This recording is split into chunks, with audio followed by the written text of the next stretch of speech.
مساء الخير اعزائي المتابعين والمشاهدين في كل مكان.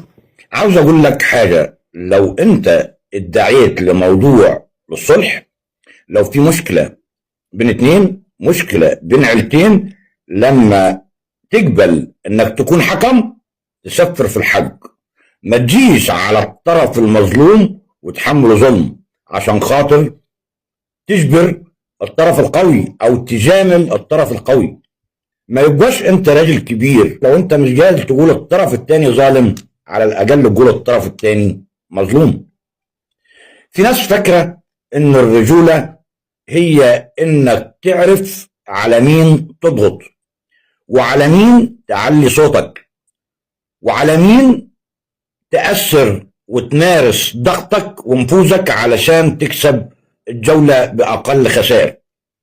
لكن الحقيقة ان الرجولة الحقيقية بتبان لما تكون قادر تقول الحق، حتى لو الحق ده مش في مصلحتك، حتى لو هيزعل ناس كبيرة، حتى لو الطرف الأقوى محدش يقدر يفتح معاه الكلام.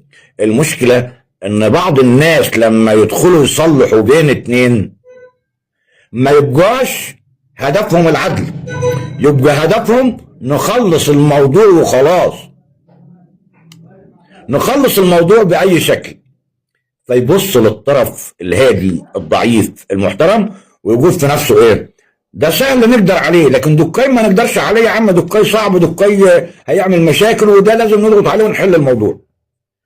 فيبص للطرف الهادي الضعيف ويقول في نفسه ده سهل نقدر عليه، ده هيستحمل، لكن التاني لو اتكلمنا معاه هيقلب الدنيا.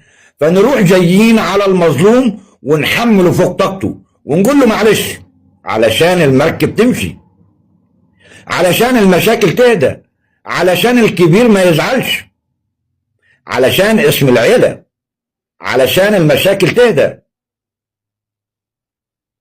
علشان السلطة. وكأن الضعيف مكتوب عليه دايما يدفع فاتورة راحة الناس. لكن لو انت فعلا رجل كبير وصاحب عقل موزون وصاحب كلمة، كان ممكن تعمل حاجة مختلفة.